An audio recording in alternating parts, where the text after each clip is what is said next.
صل وسلم وبارك عليه وعلى آله وأصحابه وعلى التابعين ومن تبعهم بإحسان إلى يوم الدين. أما بعد، فرب اشرح لي صدري ويسر لي أمري واحلل عقدة من لساني يفقه قولي. فما زلنا مع كتاب البيوع في فقه السنة للسيد سابق رحمه الله، ووصل بنا القراءة إلى أركان البيوع.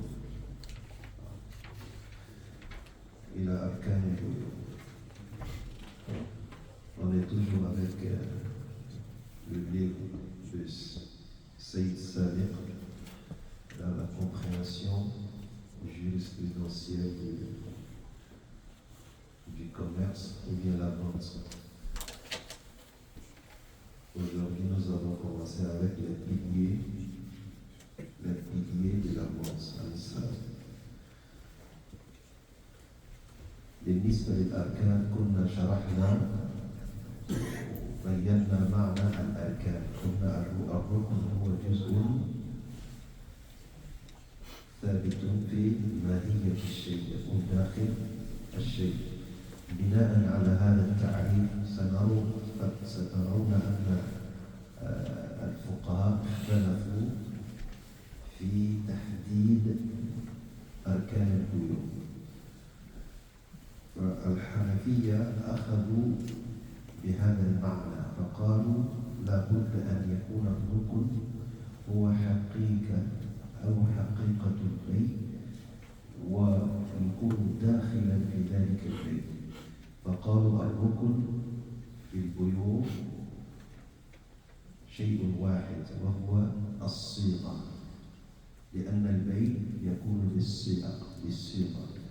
بعتك قبلت، اشتري منك أبيع لك، يعني يكون بين الطرفين، لأن المبايعة أو المبادلة من محمد لحسن، محمد يعرض السلعة على حسن وحسن يقبل بالسلعة، وأساس هذا القبول أو الإيجاب هو الرضا.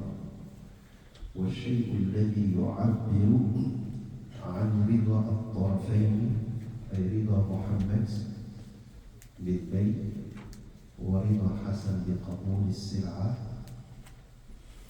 الشيء الذي يعبر عنه هو الصيغة بأن يتكلم، لأن الذي في القلوب مخفي لا يرى، فلا بد من علامة خارجية أو أمارة ظاهرة تعبر عن ذلك. فقال الحنفية الركن هو الصيغة، والصيغة بمعنى الإيجاب والقبول. ما معنى الإيجاب والقبول؟ أن تقول أبيعك هذا الكتاب كأنه عرض، هذا هو الإيجاب. ويقول المشتري قبلت، هذا هو القبول. ويدخل ذلك في كثير من أبواب الشريعة، سنمثل ببعضها. أما الجمهور بمعنى المالكية والشافعية والحنابلة قالوا للبيع 3 أركان. كم؟ 3 أركان. وإذا فصلنا في كل ركن سنصل إلى 6. انتبهوا معي. قالوا نتفق معكم أيها الحنفية أن الصيغة ركن أساس في البيت، لكن لا يمكن للصيغة أن تقوم بوحدها في البيت. الصيغة لها طرفان، إيجاب وقبول، الإيجاب والقبول، لكن لا بد من ركن آخر وهو الركن الثاني، العاقدان. العاقد قد يسمى فقط العاقد أو يسمى العاقدان، وهو البائع والمشتري، لأن الصيغة لا يعتني لوحدها، لا بد أن يكون أو تكون تلك الصيغة من عاقد وهو البائع والمشتري. فالبائع هو الذي يصدر الصيغة، فهو يكون ركنا في البيع لا بد. لماذا يختلفون؟ لأنهم كلهم سيؤتوننا الشروط تتعلق بهؤلاء الناس. من الذي يمكن أن يكون بائعا؟ هل المجنون في الشريعة يمكن أن يكون بائعا؟ لأنه غير مكلف. هل الصبي غير مميز يمكن أن يكون بائعا؟ لا. فلا بد أن ينظر إلى ذلك الركن لأنه معتبر. فإذا جاءك مجنون بشيء وباعك إياه واشتريته فهو بيع باطل، لأن الركن غير صحيح. فيقولون الركن الثاني العاقدان أو العاقد، وهو البائع والمشتري. والركن الثالث المعقود عليه، لأن الصيغة لا تأتي إلا وتشير إلى شيء يريد العاقدان أن يبيعه. هل رأيتم شخصا باع شيئا غير موجود؟ رأيت شيئا بيع وهو غير معروف وغير موجود؟ هذا جنود. فيقولون لابد من المعقود عليه، والمعقود عليه له طرفان، الثمن والمثمن. ما هو الثمن والمثمن؟ أبيعك هذه السيارة، المعقود عليه السيارة، لكن السيارة تعطى مقابل شيء، تعطى مقابل مال، فلا بد من طرفين في المعقود عليه، فنصل إلى 6. هذا قول من؟ الجمهور. Donc on va revenir sur ça en français. Les piliers de la vente à l'islam. Nous avons déjà souligné que toutes ces études islamiques pour pouvoir permettre aux uns et aux autres de faire des échanges dans la justice, dans l'équité et surtout dans le consentement. Donc quand ils regardent cela, ils vont nous donner les piliers. Nous avons dit les piliers, c'est la partie essentielle de la chose. S'il n'y a pas les piliers, la chose n'existe pas. Et à partir de cela, nous avons trouvé divergence entre les 4 grandes écoles. Les 3 écoles sont allées sur un avis, et l'autre école qui est la plus grande, je vais dire la plus ancienne, Abu Hanifa, a choisi un autre avis. Abu Hanifa, lui, il nous dit la vente en islam doit avoir juste un seul pilier. Je pense qu'on a ça en français. C'est dans la page 731, c'est ça. C'est qui ont la partie française, si vous devez suivre avec nous, où il dit les éléments constituent de l'axe al-arkan, qui sont les piliers, les éléments qui constituent la vente. Avant de commencer à lire, nous disons que Abu Hanifa nous dit qu'il y a un seul élément qui est essentiel, qui est pilier, c'est le fait d'offrir et que l'autre accepte. ce qu'on appelle en arabe al-ijab wal-qaboul. Al-ijab wal-qaboul, c'est l'expression de la vente, as-sira. Chez Abu Hanifa, il y a un seul pilier qui est l'expression de la vente. Parce que c'est l'expression de la vente qui fait une vente. Quand il n'y a pas d'expression, on ne peut pas savoir est-ce que Mahmoud veut réellement vendre à Ahmed. Il ne peut pas venir se regarder et puis la vente se fait. Il faut qu'il ait l'expression. Donc lui qui a la marchandise va offrir et l'autre va accepter. C'est ce qu'on appelle al-ijab wal-qaboul. Donc lui il dit, quand ce pilier est là, islamiquement, on peut dire qu'il y a une vente. Les autres choses qui vont venir, ça peut être des nécessités, ça peut être des choses nécessaires pour conclure une bonne vente. Mais le pilier, c'est différent. Mais il est contredit par les trois autres. Les trois autres nous disent qu'il y a trois piliers. Il y a trois piliers pour la vente en islam, pour qu'une vente soit considérée islamiquement correcte. Il faut qu'il y ait trois piliers. Ils sont d'avis avec Abu Hanifa en considérant que l'expression de la vente en sira est un pilier essentiel. Ça, c'est le premier pilier. Chez qui? C'est Ahmad, Shafi'i, Malik. Ils sont d'accord avec Abu Hanifa. Mais ils ont ajouté deux autres piliers. Ils disent que l'expression seule ne peut pas être constituant la vente. Il faut les deux vendeurs.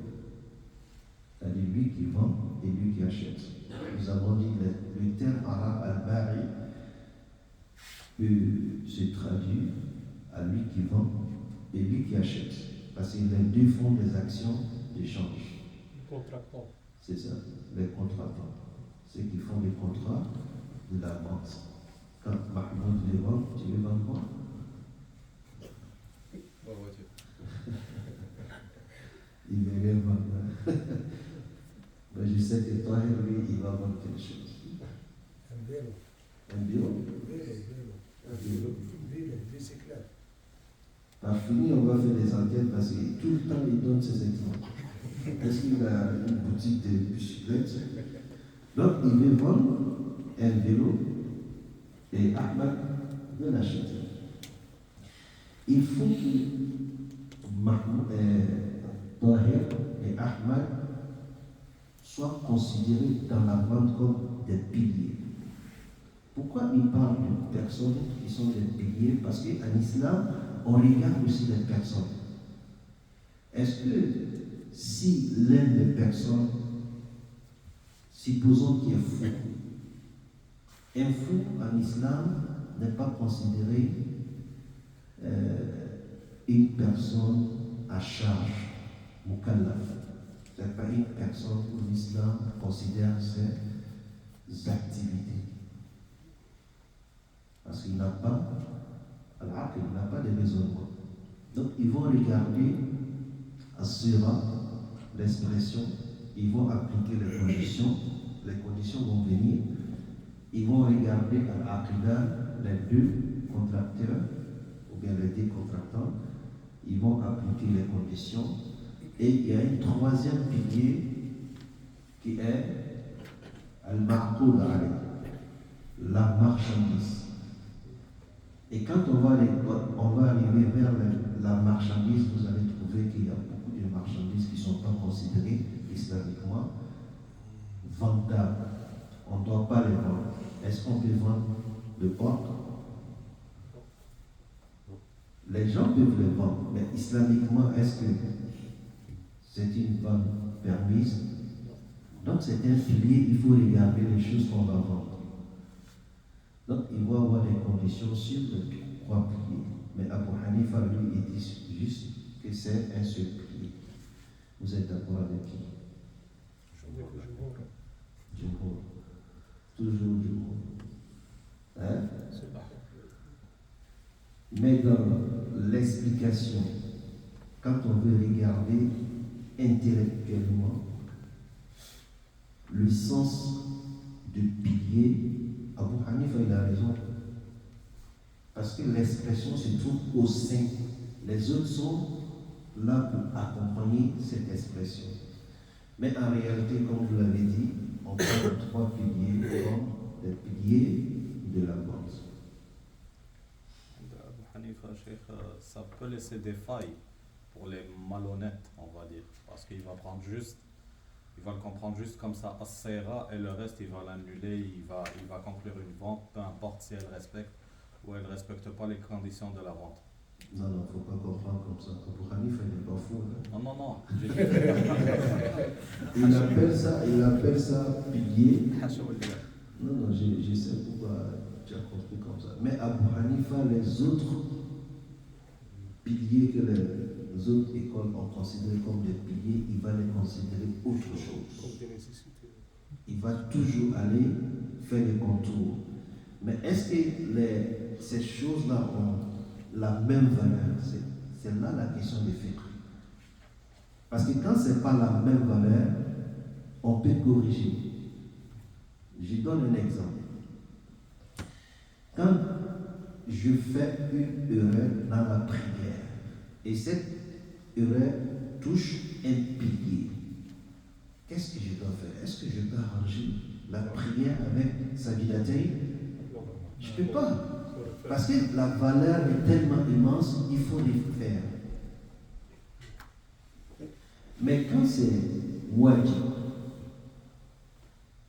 j'ai oublié dans la prière wajib, ce qu'on appelle obligatoire qui n'est pas un pilier, je peux corriger avec des prosternations.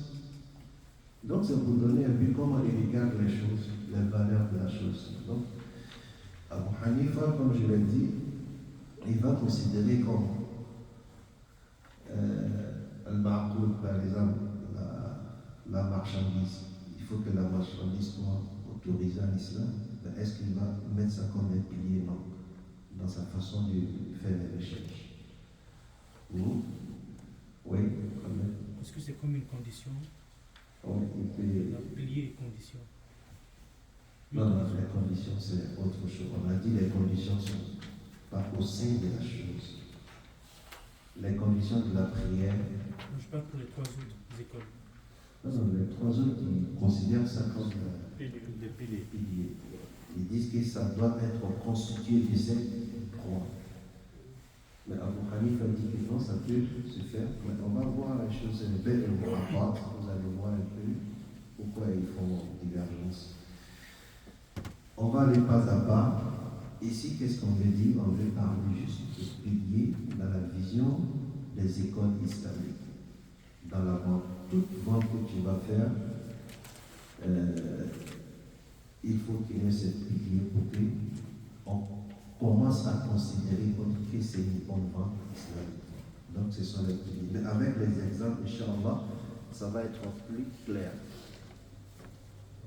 D'accord. يقول وينعقد بالإيجاب والقبول أي ينعقد البيع وإذا انعقد البيع يكون لازما. ما معنى اللزوم؟ ينعقد البيع بالإيجاب والقبول.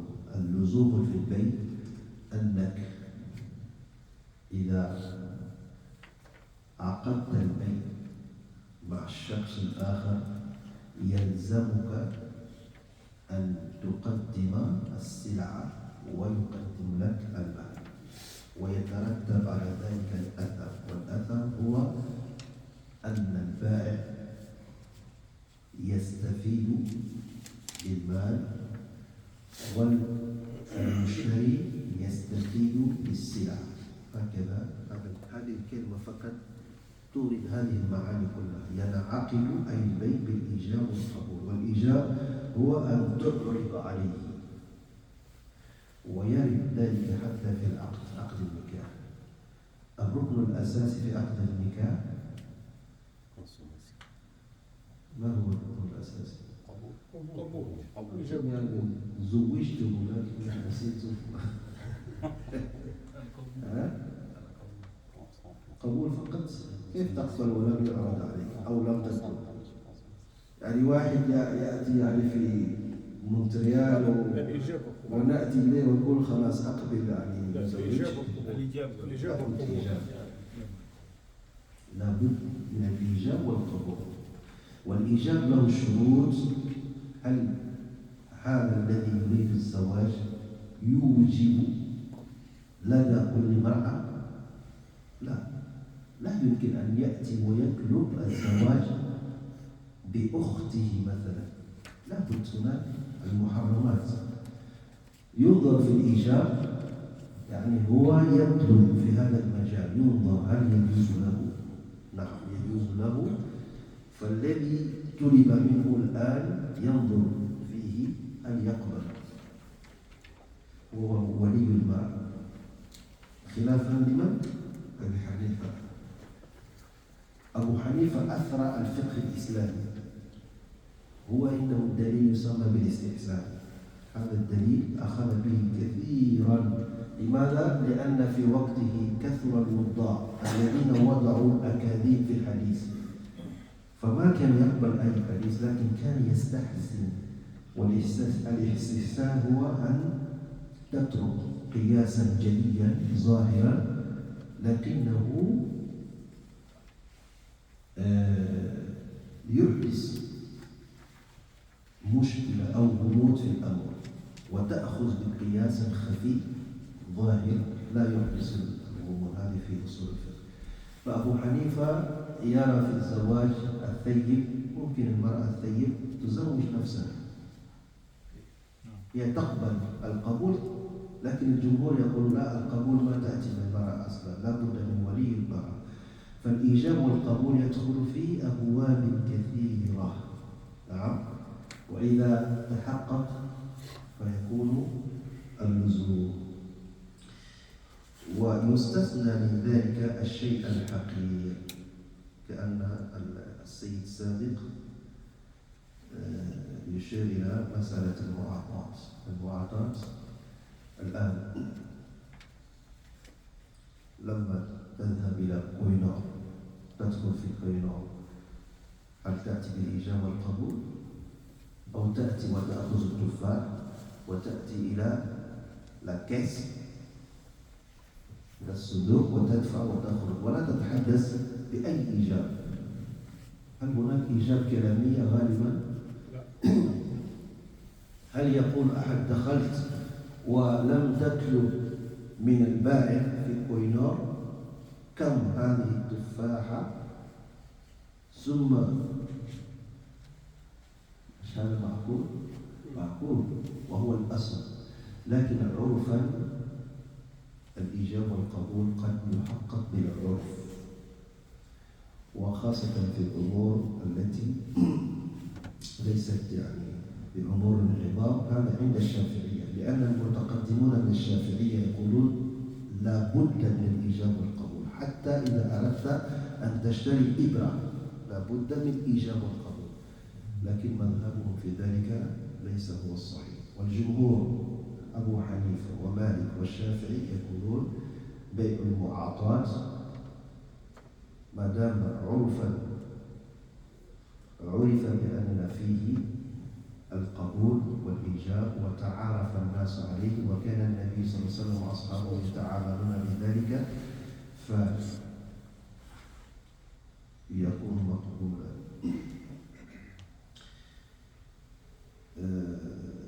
لذلك يقول يستثنى من ذلك الشيء، أي من الإيجاب والقبول الحقير، فلا يلزم فيه إيجاب وقبول على قول الشافعية. هو الآن يتكلم عن قول الشافعية، لكن الإيجاب والقبول العرفي مقبول عند جمهور الفقهاء، تعارف الناس عليه فيكون مقبولا.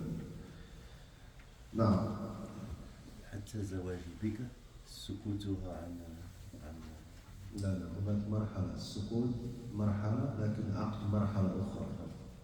لا البكر لا لا تزوج إلا أن تستأذن كما جاء في الحديث واستئذانها أو رضاها في بعد الاستئذان سقوطها.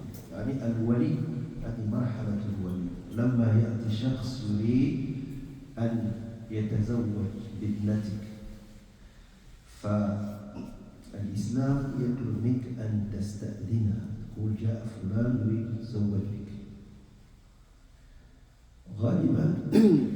غالبا إذا سكتت أو بكت هناك يعني بعض العلامات فيعرف أنها رضيت. بعد ما رضيت الآن أنت كولي تخرج خارج إلى ساحة الزواج بعدما هدئ الأمر وتقول قبلنا.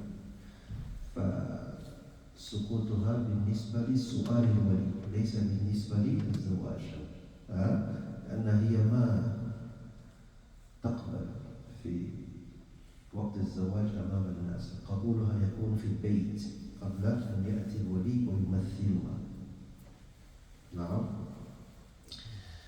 Donc, On revient en français. il dit l'acte de vente devient parfait par l'offre et l'acceptation émise par les parties. L'offre et l'acceptation. C'est comme c'est une expression, formellement il faut le dire, islamiquement. Réserve faite de la vente des biens de peu de valeur, pour laquelle il n'y a pas lieu à offrir une acceptation devant et pour laquelle un échange tacite. Qu'est-ce qu'il veut dire ici? Il dit, en principe, en islam,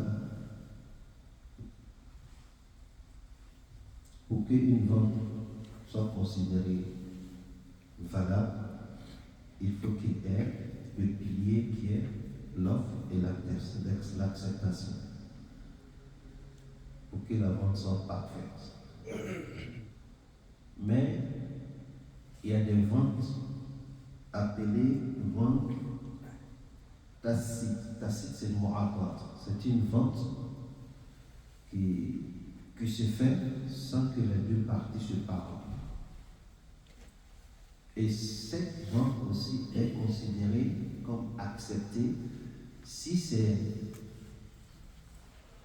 une habitude qui est connue ou bien c'est devenu coutumier. Vous rentrez dans une boutique, vous voulez par exemple une pomme, généralement vous prenez la pomme, vous venez à la caisse et vous payez et vous sortez. Sans dire un mot. Des fois même on ne se salue pas parce que des fois les gens sont arrivés, on est devenu tellement capitaliste. Hein? On est reboutisé, on est devenu. Non, on est reboutisé à partir du fait qu'on est devenu capitaliste. Parce que le côté humain, on a du fait. C'est bizarre. Des personnes qui sont à la caisse, tu viens pour payer, il va souiller avec toi. 2 secondes après, il sort, tu le vois dehors, il fait comme il te connaît pas. C'est ça. Hein? C'est triste. Oui. Ça, c'est la forme et non pas le fond. Il te salue parce que tu viens donner de l'argent. Oui. Mais une fois, tu n'es pas une humaine. C'est pourquoi les valeurs de l'islam, quand les gens sont habités de la valeur de l'islam, l'humanité va être dans le bonheur. C'est le bonheur absolu. Le prophète Mohammed sallallahu alayhi wa sallam, quand il passait, il saluait les gens. Et il a donné des principes pour que les gens se saluent. Il dit, quand tu es assis, lui qui te passe, il faut que c'est lui qui te salue. Même si ce n'est pas obligatoire, mais c'est une sunna. Tu marches, lui qui est dans la voiture, il te voit, il te salue. Ce sont des principes. Mais nous, on est arrivé tellement mauvais de l'argent. Lui qui fait ta fortune, il vient chaque jour, il te connaît, mais il ne va jamais te saluer. Même 10 ans, tu viens dans sa boutique, s'il te voit, il te sourit parce que tu vas payer. Mais après ça, il te voit dans la rue, après 10 ans, il fait comme s'il ne te connaît pas. C'est comme on crée un lien du matériel. C'est juste le matériel, après cela, on s'en fout. C'est comme les humains sont en train de se défaire des valeurs islamiques. Et surtout quand c'est un endroit où c'est pas islamique. Donc quand c'est ce genre de vente et que c'est connu comme ça, les prix sont affichés, tu sais que ça fait tel prix, tu viens, tu prends, tu vas donner ton argent à la caisse et tu sors. Est-ce qu'il y a eu expression de vente qui est celui-là? Il n'y a pas eu d'expression. Mais c'est considéré comme une vanne qui est valide. Pourquoi c'est valide? Parce que ici, comme on dit en arabe, l'il'urufi hakimiyya, al-'ada muhakkama. Les gens se sont habitués à faire ça et il n'y a pas eu de problème et ils ont accepté. C'est comme la finalité, c'est l'acceptation entre les parties qui est là, avec al-mu'atat. Même avec ça, nous avons trouvé des shafi'ites, des groupes de shafi'ites qui vont interdire ce genre de vente. S'ils étaient ici, parce qu'on les appelle mutaqaddimu shafi'i, parce que ceux qui sont plus contemporains, qui sont plus proches, et ils disent non, on est avec le jumhur. Si ceux qui ont interdit, s'ils étaient là, ils avaient dit allez acheter à Koinor, c'est haram. Islamique. J'avais dit, mais ils sont fous. Ils ne sont pas fous, ils ont appliqué les règles, les principes. S'il dit tu n'as pas parlé, quand tu rentres, il faut dire c'est combien? C'est taqlid. Mais l'islam est tellement riche, l'islam prévoit tout. Donc, الاجتهاد يختلف في الزمان وفي المكان. Donc, alors, quand tu prends le chapitre des coutumes, le chapitre des habitudes en islam, il y a tellement de choses dedans que l'islam a considéré. C'est le fait qu'on ignore l'islam, qu'on dit que l'islam n'a pas prévu ça, non. Tout est dans l'islam. Arafahu man araf wa jahilahu man jahil. Ça tu le sais, mais tu ne le sais pas. Donc, l'offre et l'acceptation sont des piliers. Mais quand vous regardez, lui, il a écrit le livre, c'est comme il soutient Abu Hanifa. Il n'a même pas parlé des autres. Parce que ça, il savait que lui, comme il a dit, il veut vraiment faciliter les choses dans son livre. Il ne veut pas entrer dans toutes ces divergences. Mais comme c'est un cours, on essaie de... Surtout quand c'est une divergence entre les trois écoles et Abu Hanifa. Si on ne les mentionne pas, quelqu'un peut nous voir, oui, mais les chefs ont dit ça. Vous allez trouver dans beaucoup de livres, ils vont te citer les trois piliers. Mais lui, ici, il a juste cité le pilier que Abu Hanifa a mentionné.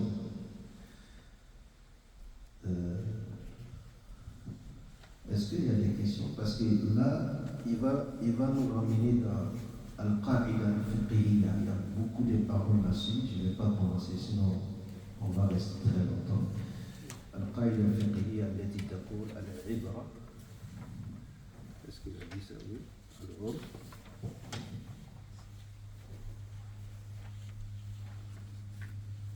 كان يدي العبرة في العقول بالمقاصد والمعاني لا بالألفاظ والمباني. هذه قاعدة فقهية فرعية تندرج تحت قاعدة الأمور بمقاصدها. Donc c'est vraiment ça va prendre beaucoup de paroles. Donc mardi, tu les rappelles, on va commencer Inch'Allah la semaine prochaine avec cette qaïda al-fiqhiyya. Est-ce qu'il y a des questions? On va commencer Mahmoud. Mohamed Ismail Mahdi. Non. J'ai une situation qui me perturbe un peu. Ok, admettons que moi, je vends un truc à une personne X. C'est bon, on s'est mis d'accord, il m'a payé et je vais lui donner la marchandise dans 2 jours.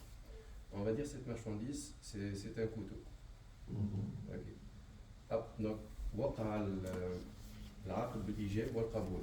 Donc, à cette étape-là, j'ai plus le droit de me rétracter à ne plus lui donner le couteau. On est d'accord? Non, ça dépend du terme. Par exemple, ça, on appelle ça une vente échelonnée. C'est-à-dire un paye بالأجل. Je ne sais pas si j'ai bien compris, je vais revenir sur ce que tu as dit. Tu as vendu un couteau à quelqu'un et la vente s'est faite, mais à condition qu'il te paye dans 2 jours. Non, non, c'est pas ça. Lui, il m'a déjà payé. Okay. Moi, je vais lui donner le couteau après 2 jours. Et lui m'a dit qu'il va s'en servir pour préparer à quoi manger. Ok, c'est quoi le Et problème? durant ces 2 jours-là, Oui. il s'est avéré qu'il voulait acheter le couteau pour tuer une autre personne. Pour tuer? Par exemple, c'est le même genre. Et lui, il m'a déjà payé. Tu as déjà payé? Oui, il m'a déjà payé. Mais ça, c'est déjà fait, là. La vente est déjà faite. Mais là, pour tuer, là, on va revenir là-dessus. Qu'est-ce que tu as fait, c'est ça? Parce qu'il doit Est-ce que j'ai le droit de me faire, ma question, est-ce que j'ai le droit de me rétracter et de lui redonner l'argent, son argent? Et lorsque je lui ai dit, regarde, je ne vais pas te donner le couteau, je vais te donner ton argent. Parce que c'est pas ça le but pour lequel moi je veux te vendre le couteau. Et il m'a dit non, c'est bon, on a le bout que je voulais que tu dises, que toi tu réponds, je ne vais plus te vendre le couteau, je vais te redonner ton argent parce que tu veux prendre pour tuer. Oui. Oui. Mais وقع بيننا. non وقع وتم لكن يجوز لك بعد معرفة أخرى إلغاء البيع. Parce que ce que tu regardes maintenant, que tu as su que tu ne savais pas, tu viens de le savoir, لا يمكن أن تعاونه على ذلك ولا تعاونوا إثم العدوان. Donc, quand tu sais, tu ne savais pas, mais si tu savais, parce qu'ici il y a une nuance, si tu savais et que tu as vendu, la vente devient barre au moment même du contrat. Parce que tu sais qu'il est en train de prendre pour aller tuer. Donc tu n'as pas à vendre, même si le couteau, bien le couteau. Demande-lui s'il a dénoncé après, chef. Non. Il va dire ça, c'est sûr. Par contre, il va dénoncer. Le couteau, quand tu savais que le couteau, c'est pour prendre, pour aller tuer. Dès l'instant que tu as su ça, la vente, tu n'as plus le droit en tant que musulman de faire cette vente. C'est comme quelqu'un qui vend des raisins. Je vous ai donné des raisins. Les gens vont prendre des raisins, ils vont manger généralement. Mais tu sais que cette personne, il vient acheter les raisins, il va en faire, il va extraire avec les raisins du vin ou bien de l'alcool. Tu le sais très bien, donc tu n'as pas à vendre à cette personne. C'est quoi je dis?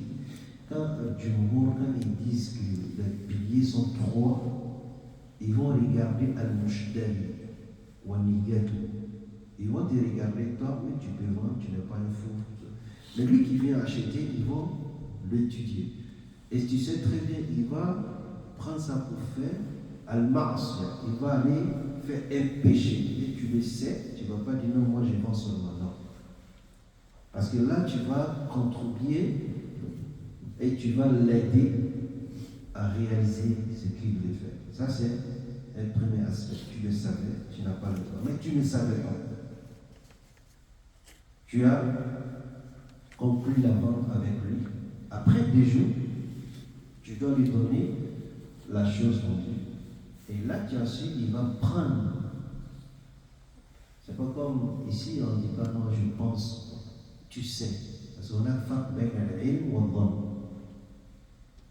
hein? Tu le sais. C'est pas comme je pense qu'il va faire ça. Si tu penses non, c'est pas. Tu n'as pas le droit de ne pas donner ce qu'on va faire. Mais tu sais très bien qu'il va prendre pour faire ça. Là, tu renonces. Tu renonces à la vente parce que Tu es sûr. tu es sûr qu'ils vont faire quelque chose. Donc l'islam te permet de renoncer maintenant. Même si la vente était correcte au début, c'était correct parce que tu ne savais pas. Si tu savais au début, ça n'allait pas être correct. C'est quand même, ça va venir dans la règle, le principe, on va dire, al-umur bil maqasid la bil mabani. Parce qu'ici, al-mabani ou al-dhahir. Mais quand tu vas savoir le maqsad, al-niyya, donc l'islam va regarder ce qui est niyya et il va t'ordonner à annuler la vente. Tu comprends? هذا لا يدخل في الإخلال بالعقد. لا أبدا أبدا لا يدخل في الإخلال. كمان يأخذ الربا ويقول لا أعطونا الربا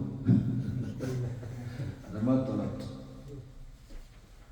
Ils m'ont donné, monsieur, moi je n'ai pas demandé, ils m'ont donné. Est-ce que ça marche?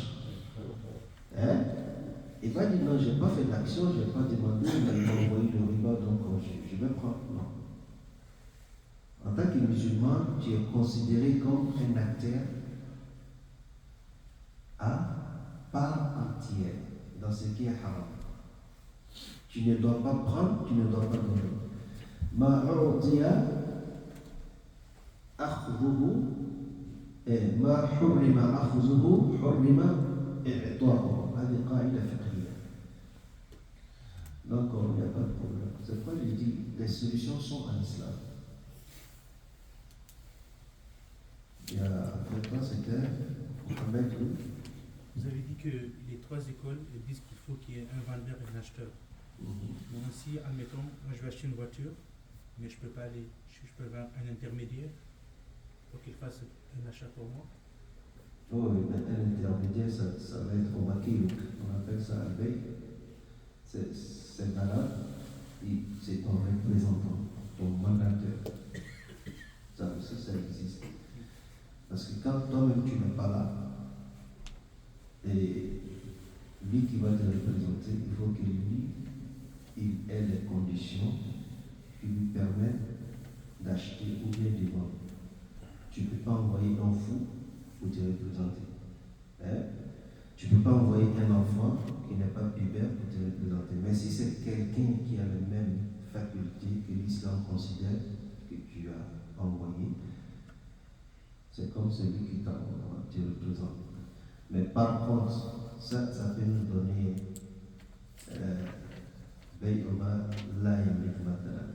et ça se fait beaucoup sur l'internet malheureusement. Quand la personne se présente comme celui le propriétaire de la marchandise et il commence à vendre, alors qu'en réalité il n'est qu'un représentant, il n'a pas la marchandise. C'est-à-dire les décisions de faire sortir la marchandise, d'entreposer la marchandise, il n'a rien comme décision. Il vient juste essayer d'avoir quelques affaires pour aller voir. Mais il se présente comme le propriétaire de la marchandise et il fait la vente. Et les gens pensent que c'est lui qui vend. Donc ça devient haram. Pourquoi ça devient haram? Parce que les gens peuvent dire, mais la finalité, ça va être la même chose à manger. Mais l'islam regarde plus loin. C'est le dropshipping, on appelle ça. Tu vends des choses, ça peut engendrer des conflits. Et ce n'est pas pour toi. Si les gens, après, ils ont su que ce n'est pas pour toi, donc il y a des conflits, ça devient beaucoup de conflits et ça devient de l'injustice. Donc l'islam te dit non, tu ne fais pas ça. Qu'est-ce que tu fais? Tu te présentes comme un simsar, tu te présentes comme le représentant. Comment on les appelle? Ça va, c'est les intermédiaires. Ça c'est mubah, ça c'est halal. Tu te présentes, je suis un intermédiaire. Je vends ce téléphone pour le compte de tel. Lui, il me vend, même si tu ne dis pas, lui, il te vend à combien, mais tu dis, mais j'ai des pourcentages là-dessus puisque je fais une action. Ça c'est clair, il n'y a pas de problème. Hein? Ismaël? Ma question va dans ce sens et je pense que j'ai tout. Tu vends sur Internet aussi? Non. Mais par contre, ça arrive très souvent aujourd'hui qu'il n'y ait plus d'un intermédiaire dans un acte de vente entre le vendeur et l'acheteur. Et lorsqu'il n'y a plus d'un intermédiaire, est-ce que la vente devient islamiquement autorisée ou pas? Plus, il y a beaucoup de personnes. Exactement. Oui, ça dépend comment les gens vont s'organiser. Il y a toujours le principe va s'appliquer. Par exemple, il y a 4 personnes avant qu'on arrive à l'acheteur. Donc, la 4e personne s'est dit que non, je suis un intermédiaire. Et il a dit aux acheteurs, même s'il ne dit pas que je suis le 4e, mais c'est un intermédiaire. Mais si 3e intermédiaire nous dit que non, ça m'appartient, la marchandise, lui, ça va être haram. Ça va s'appliquer sur tout. Parce que ça peut arriver que les 4 sont dans une synergie pour s'aider à faire la vente. On ne peut pas dire non, il faut qu'une seule vente. L'islam ne vient pas comme ça. Mais ton statut dans la chaîne, il faut que ça soit clair. Tu es un intermédiaire parmi tant d'autres, avant qu'on arrive au propriétaire, c'est correct. Mais tu ne te présentes pas comme le propriétaire s'il y a un conflit. Les gens dans la solution de la rôle, là, tu n'es pas l'intermédiaire. Hein? Ça ne t'appartient pas. Et ça arrive de voir, même dans les systèmes des banques, les banques vont devoir des choses avant qu'elles n'acquérissent. Et ça devient rare. On avait déjà parlé de ça, fait Mourabaha. Parce que Mourabaha, il va te dire, mais je n'ai pas d'argent, achète, et moi, je vais acheter avec toi. Mais vu que lui, il est connu dans le marché, il va juste faire, comme on appelle le acte de souris. Acte de souris, c'est il donne l'image comme s'il avait déjà acheté la voiture. Parce qu'on lui fait confiance, il a le gros moyen, il va te faire non, tu peux commencer à me payer parce que là c'est fini. Alors qu'il n'a pas acheté. L'islam dit qu'il faut qu'il l'achète, il faut que ça sorte dans les contrats que c'est désormais la voiture appartient dans les contrats. Donc ce sont des choses qui sont complexes, qui sont très fines. Est-ce que c'est comme les maisons? Par exemple, quelqu'un qui a acheté une maison sur 25 ans. Mais on ne parle pas d'achat des maisons de nos banques ici. On donne l'exemple. Mais ça, il ne faudrait pas que les gens comprennent que non, on est en train de dire c'est bien d'acheter les maisons, les voitures avec les banques. Non. Je parle dans un contexte où la banque est islamique, par exemple. Mais dans nos contextes ici, quand quelqu'un se trouve dans un achat de maison ou bien de banque, il vient me voir et m'explique son cas. Est-ce qu'il rentre dans un cas de Doruma? On va regarder. Sinon, s'il ne rentre pas dans un cas de Doruma, on va lui dire que c'est haram. Parce que c'est de l'usure. Ça, j'aimerais que ça soit clair. Hein? On donne des exemples. Je ne sais pas pourquoi je prends les banques. Je ne prends pas les banques parce que les gens peuvent comprendre que non, oui. Le chef il dit non, pas acheter les banques. Il y a une caisse, par exemple, une caisse comme Cuba. Il va demander quelque chose. Ça devient halal si lui-même, il devient propriétaire de la chose. Mais s'il n'est pas propriétaire, il a fait comme genre, ça m'appartient, alors que ça ne l'appartient pas. Là, il est en train de vendre quelque chose qui n'appartient pas. C'est bon?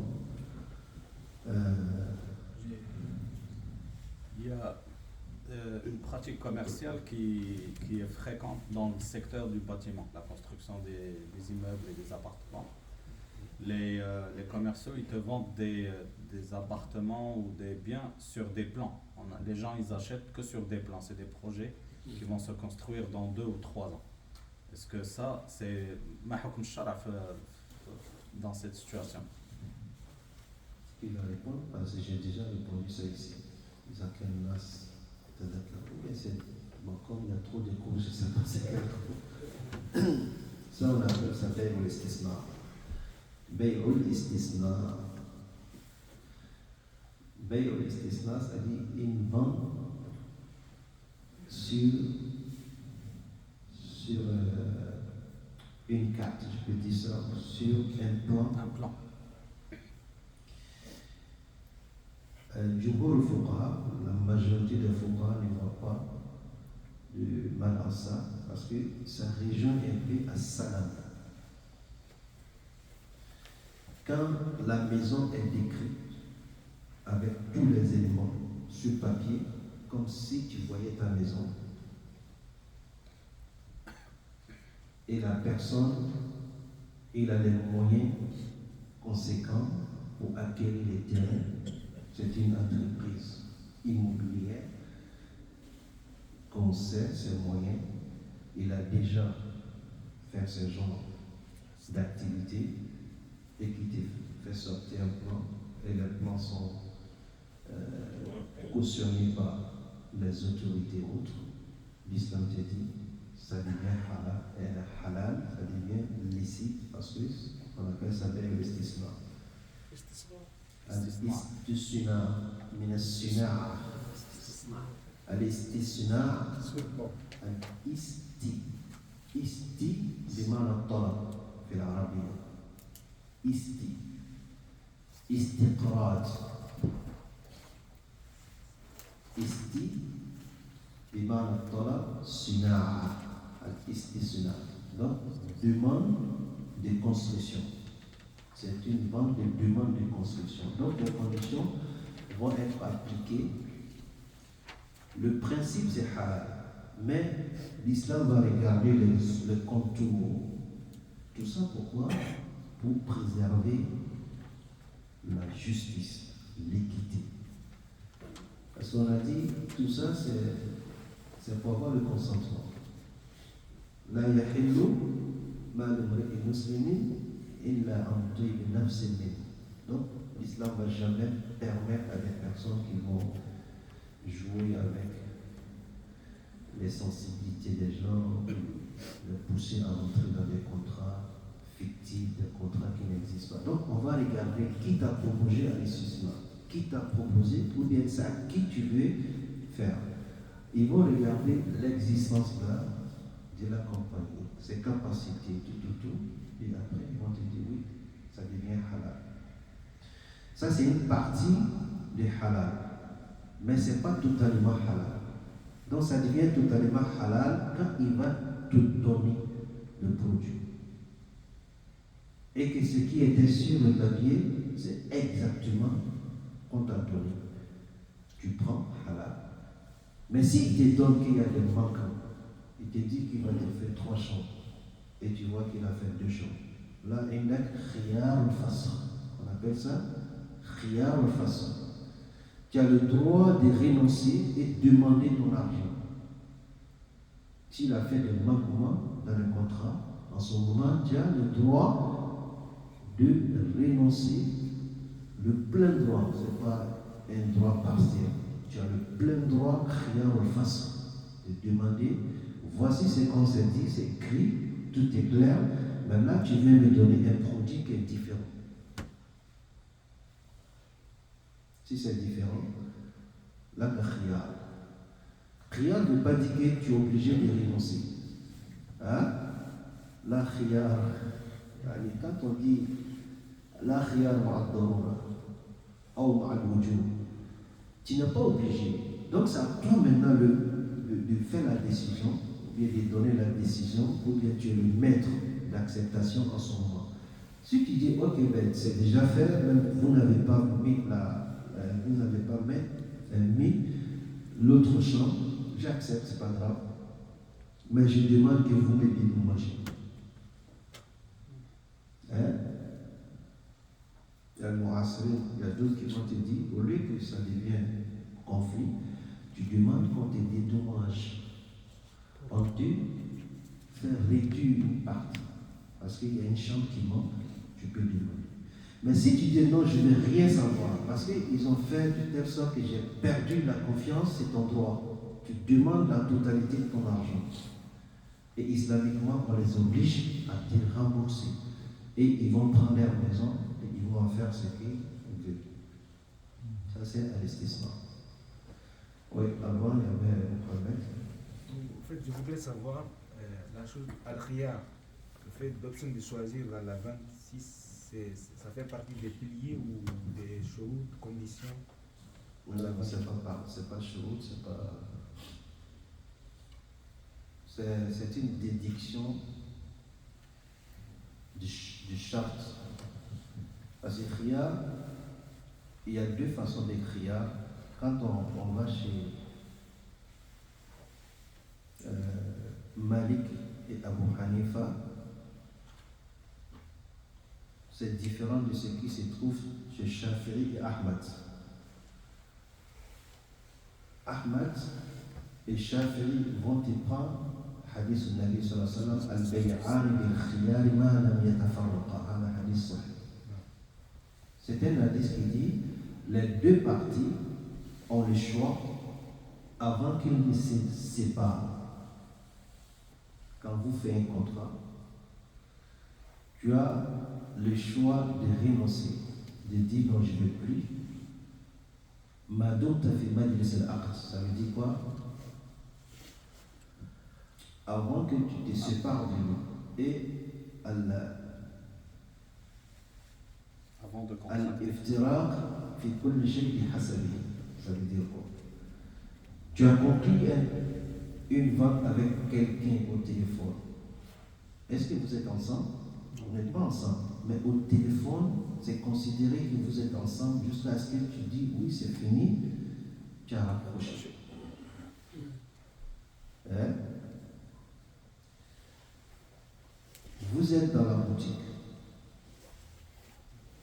Vous avez parlé, vous avez conclu, et tu es resté dans la boutique. 5 minutes après, tu n'es pas sorti, tu dis non, je renonce, tu as le droit. Maintenant, ma lam yatafarraqa. Ça c'est chez qui? Ahmad et Shafi'i.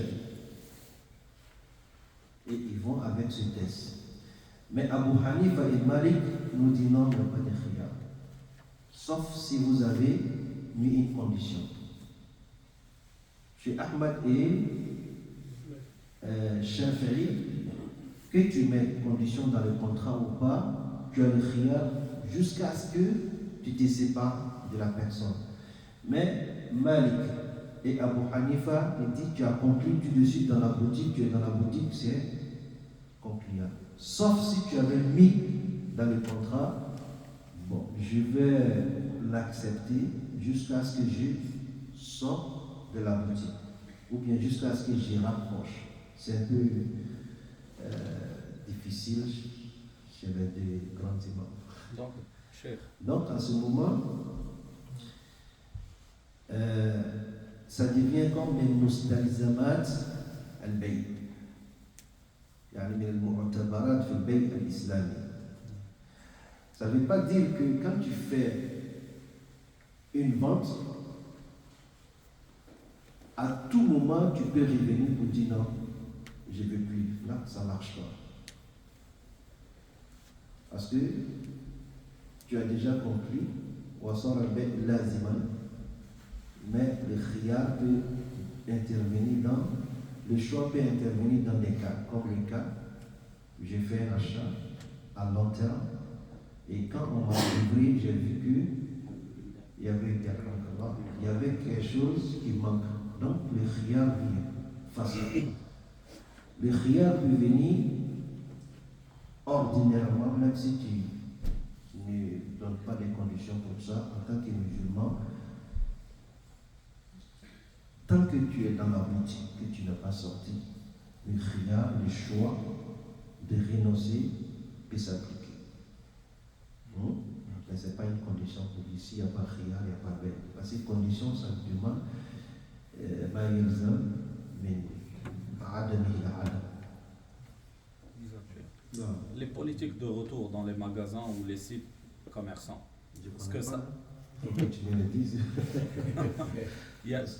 Si à l'achat par exemple d'un article, il y a une politique de retour, par exemple, chaque magasin est différent. Il y a des magasins qui te donnent 30 jours pour avoir le droit de retourner l'article, d'être remboursé ou l'échanger. Est-ce que هذا يدخل في الخيار؟ Pourquoi j'ai dit je ne connais pas, il y a d'autres qui vont te donner, parce que c'est un contrat. Il faut toujours ramener ça sur les deux parties. Ils font de telle sorte que tu reviens chez eux. Pourquoi? Parce qu'ils vont te faciliter l'achat. Donc on te vend telle chose, ça peut être un frigidaire. La vente reste ouverte jusqu'à 30 jours. Si ça ne te plaît pas, tu ramènes. Tu es d'accord, lui il est d'accord, il n'y a pas de problème. Mais ce qui est grave, si on t'impose unilatéralement, c'est-à-dire, lui c'est il va t'imposer comme on voit dans Riba. Lui, Riba, la base même, ils vont t'imposer alors que tu es dans le besoin. Et ils vont continuer à dire, t'anéantis, tu ne vas jamais te lever. Donc ça devient problématique. Ça, ce sont les principes généraux de l'islam. On va prendre deux questions. Je vais juste continuer sur sa question. Par la suite, je vais poser ma question. Il y en a qui utilisent les produits. Par exemple, il achète le produit, il l'utilise pour ses besoins, et par la suite, il va le rembourser. Il va dire non, j'en ai plus besoin, puis il va rembourser le produit. Il a utilisé le produit pour ses besoins. Ça dépend du produit. Par exemple, si tu achètes Il perce, par exemple, ou une échelle. Par exemple, une échelle, l'utilise. Mais si le contrat dit tu vas l'utiliser durant un mois, si ça ne te convient pas, tu retournes, tu respectes le contrat, il n'y a pas de problème. À moins que tu l'as brisé. Parce que même. Pas dans ce sens. Pas dans ce sens. C'est-à-dire que la personne, elle sait qu'elle peut rembourser le produit. Oui. Elle n'en a pas besoin pour. Ok, il fait. C'est ça.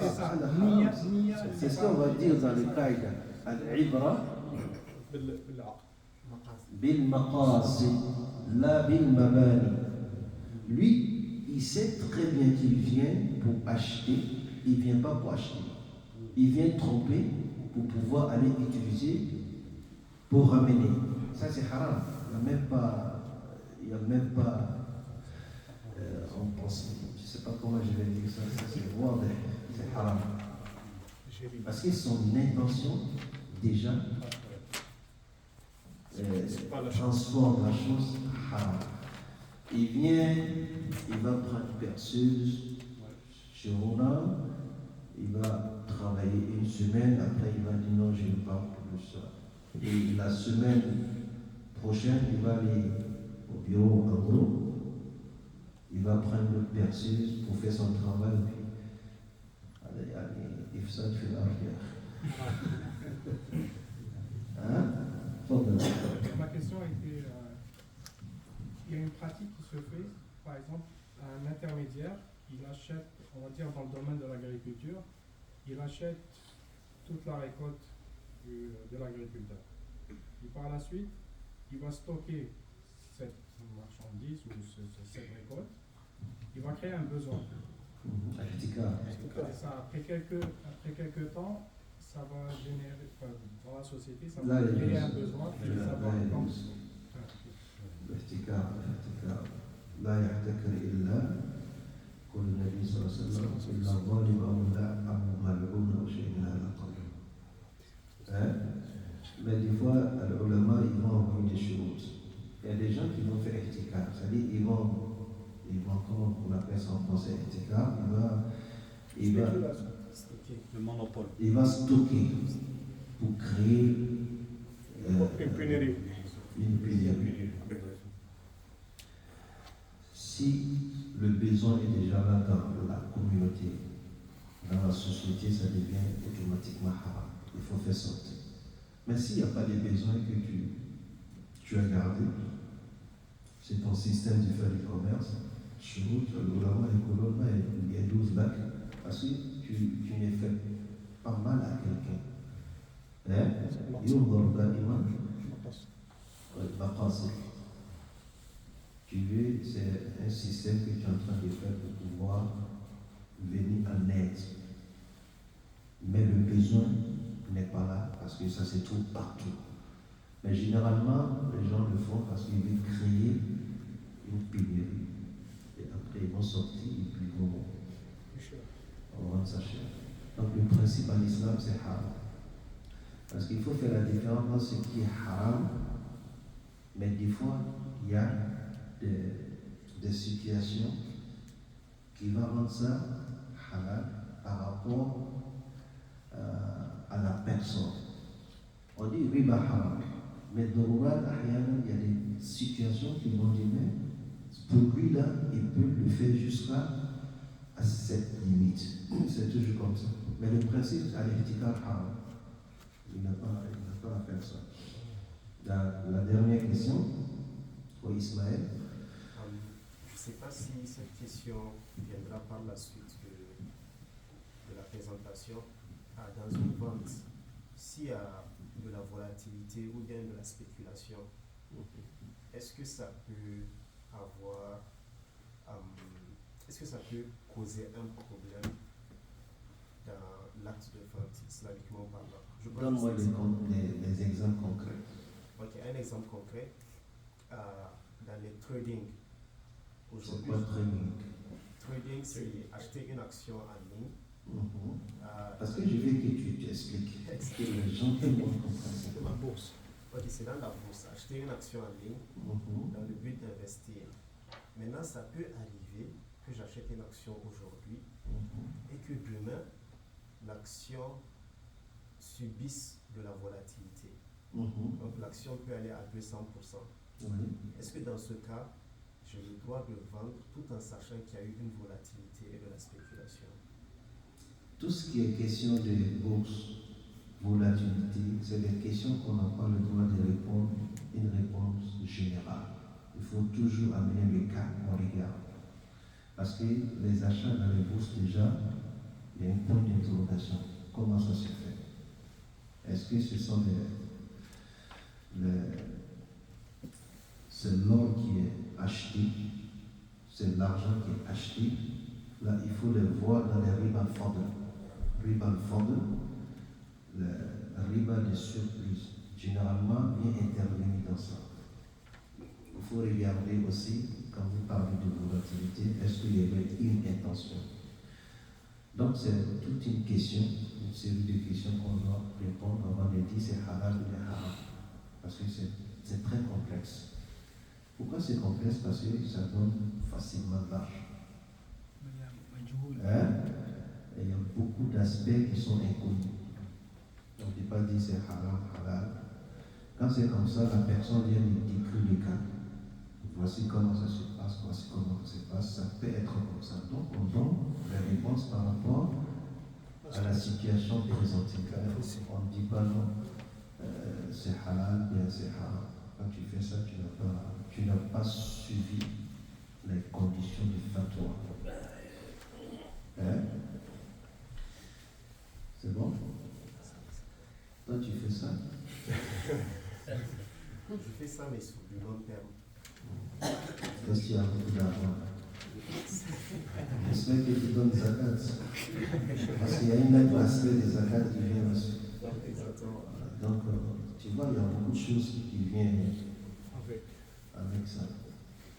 سبحانك اللهم وبحمدك نشهد ان لا اله الا انت نستغفرك ونتوب اليك واخر دعوانا الحمد لله رب العالمين والسلام عليكم ورحمه الله وبركاته.